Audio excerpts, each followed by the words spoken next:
La route qui mène au succès est longue et sinueuse. Elle est loin d'être un long fleuve tranquille.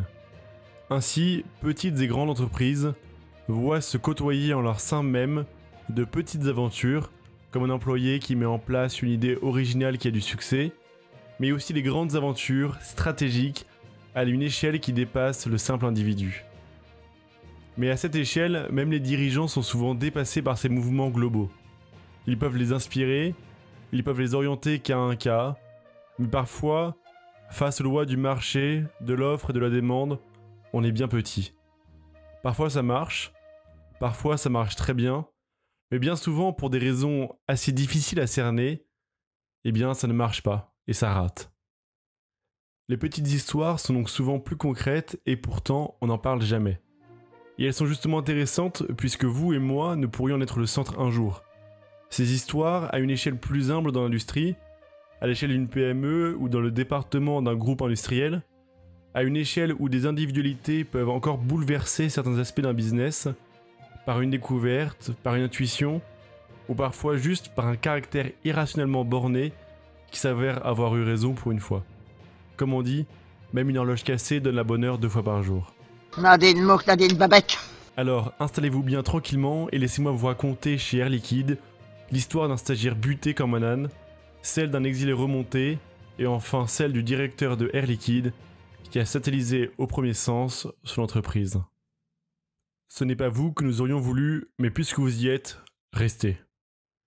C'est la remarque que reçoit Henri Delepoule de la part de Serge Paulmier en 1930. Henri sort tout juste de l'école centrale de Paris, et il a beau être brillant, il est reçu très sèchement par le cadre. Serge Paulmier, lui, est le neveu du PDG Jean Delorme, lui-même qui est le fils de Paul Delorme, un des cofondateurs du géant des gaz, et est solidement implanté à la tête du département de la chimie. Mais il est vraiment mécontent. En effet, le neveu lui a transmis un dossier d'évaluation de l'usine de Lyon, celle d'Air Liquide, qui bat de l'aile. Mais le bleu, au lieu d'aller dans le sens logique de la fermeture de l'usine, insiste sur son potentiel. Toutes les têtes de la boîte vont dans le sens de Paulmier qui lui est pour la fermeture, et ainsi s'oppose au jeune qui tout d'un coup prend une pression énorme. Tous, sauf le PDG qui dit « S'il a de l'enthousiasme, écoutez, donnons-lui une chance qu'il nous prouve ses dires ». Et ainsi, du jour au lendemain, le jeune centralien se retrouve directeur d'une usine à laquelle personne ne croit, sans aucune aide financière de la maison mère. Et pire, Air Liquide fera même affaire avec les adversaires de l'usine de Lyon.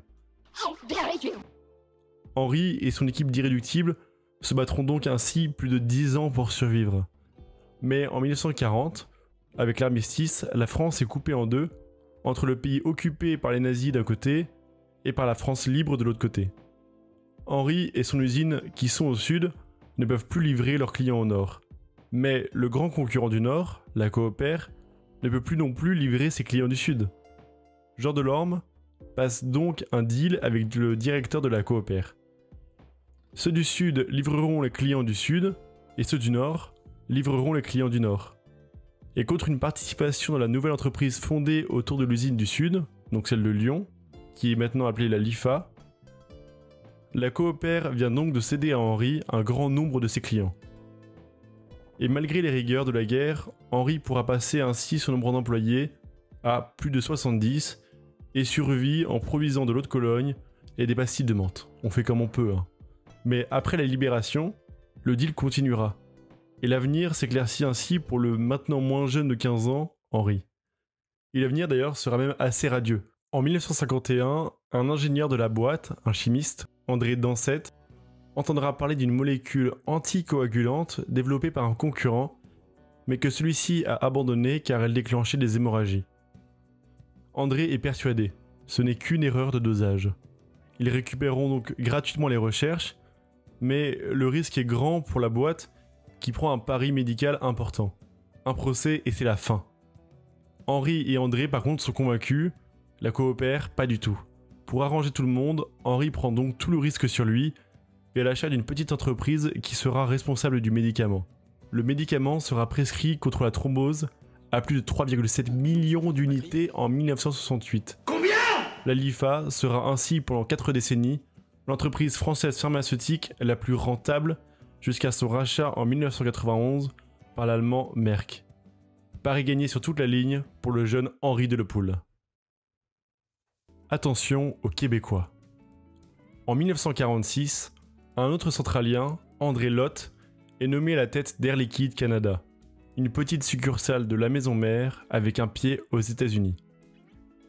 Et justement, André remarque que le marché de l'oxygène liquide s'y développe à toute vitesse, alors que Air Liquide, justement, avait pris le parti de vendre l'oxygène sous forme de gaz. Plus simple à transporter qu'un liquide à moins 183 degrés, la maison mère se porte bien. Sa stratégie est d'ouvrir plein de petites usines près des clients pour les livrer.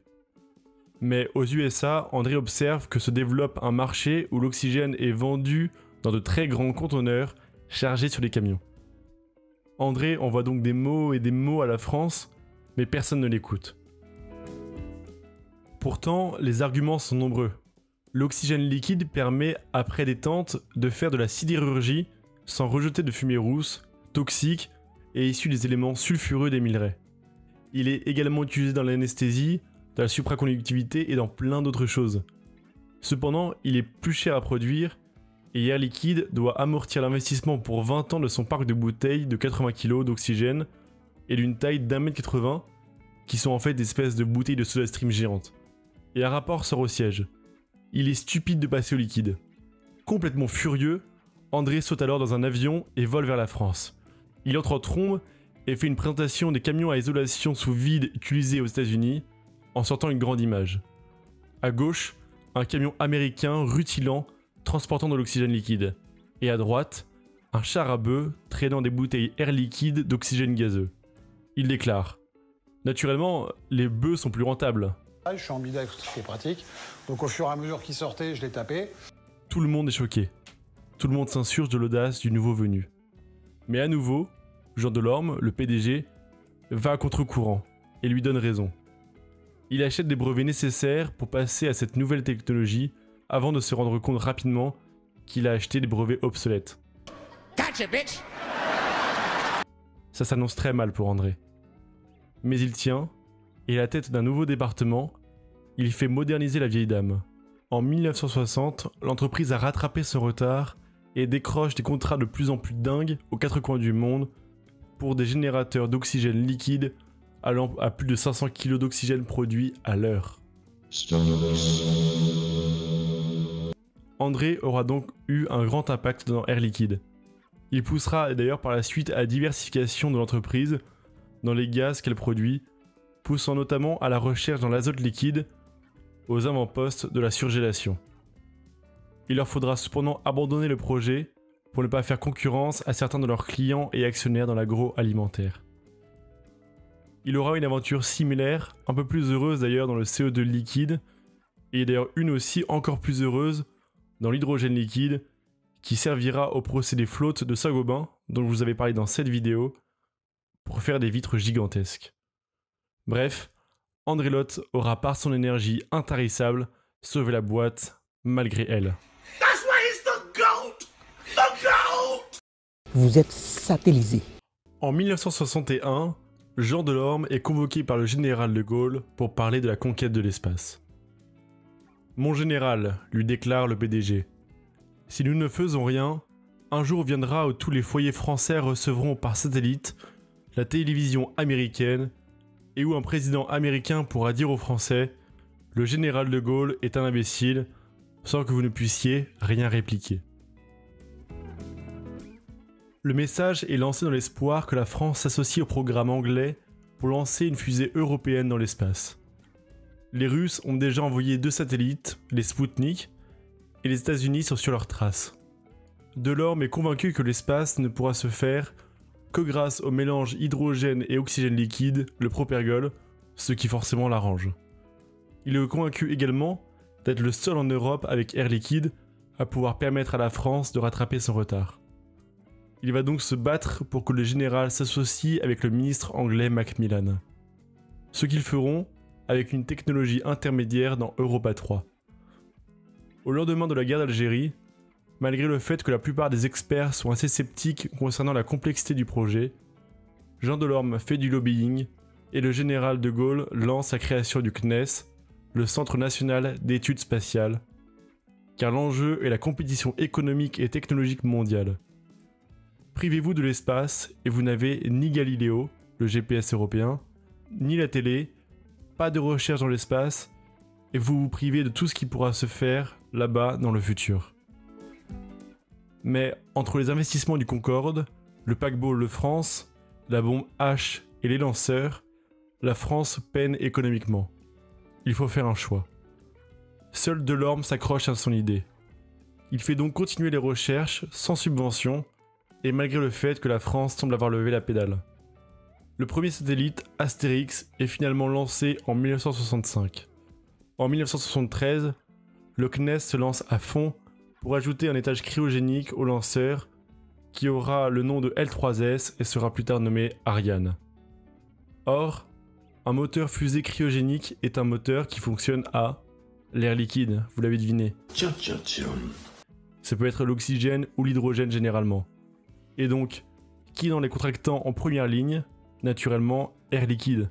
Et c'est ainsi qu'Air Liquide se retrouve satellisé.